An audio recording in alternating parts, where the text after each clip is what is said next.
Osaka, Japan, my new home. I recently moved here from New York City for a fresh start. As I walked the streets, I quickly discovered it was going to be difficult to find my way in this strange new land.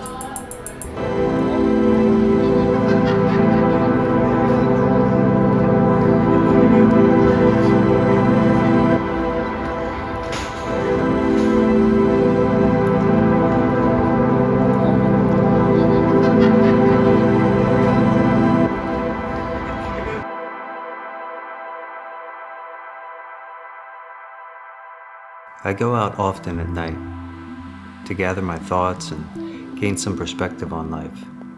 See, I've been blessed with a rare opportunity to start over.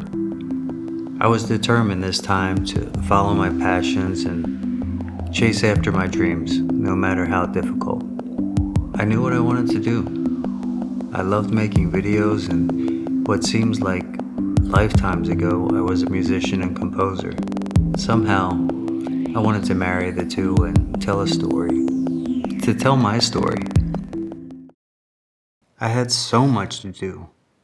Learning new video editing software, working on my first project in over 20 years, learning Japanese, doing tutorials, and more studying. My head was about to explode. I knew I'd get there. I just needed time. And I needed a break.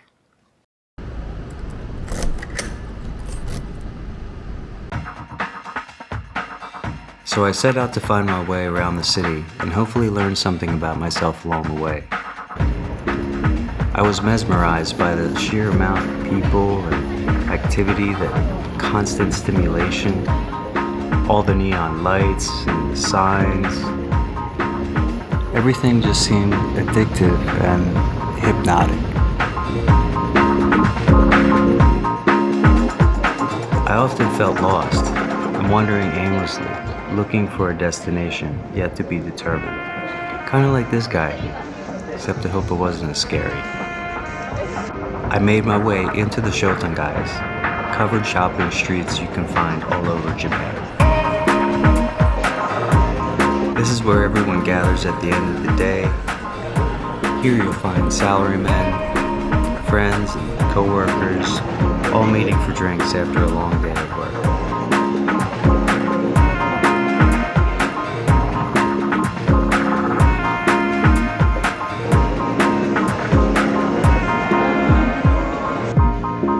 There was amazing food here. There were bunny lounges, karaoke bars, and arcades. Everything you need to get your mind off the worries of the world.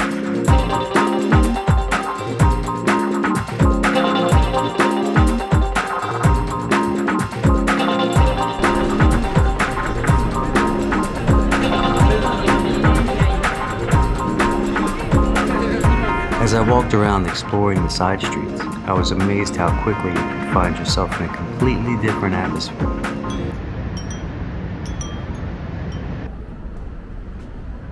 This was my favorite side of Japan.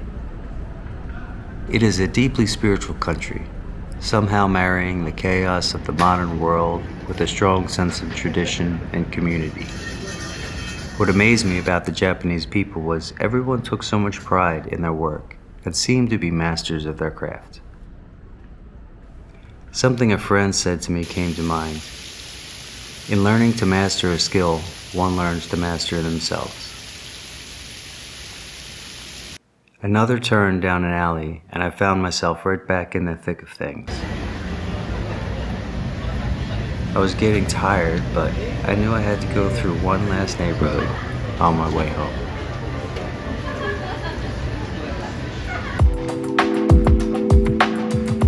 Osaka's red light district, full of beautiful women, intimidating yet impeccably dressed bouncers, flower shops, fruit stands, everything you need to charm your host for the night and make you her favorite. There are older women in kimonos, more than likely the owners of the host clubs, and all the pretty ladies making their way to work for the night. It's truly a spectacle to behold.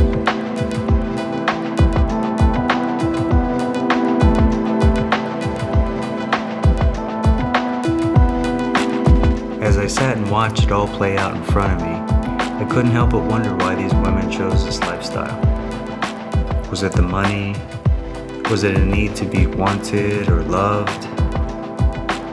I mean, I'm no one to judge, as I chose financial security over pursuing my dreams. I think most of us fall for that trap in life. But I had been down that road and found it only left you longing for something else to fill that void.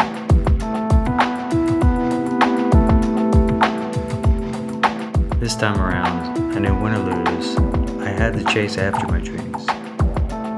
It would be better to try and fail than never try at all.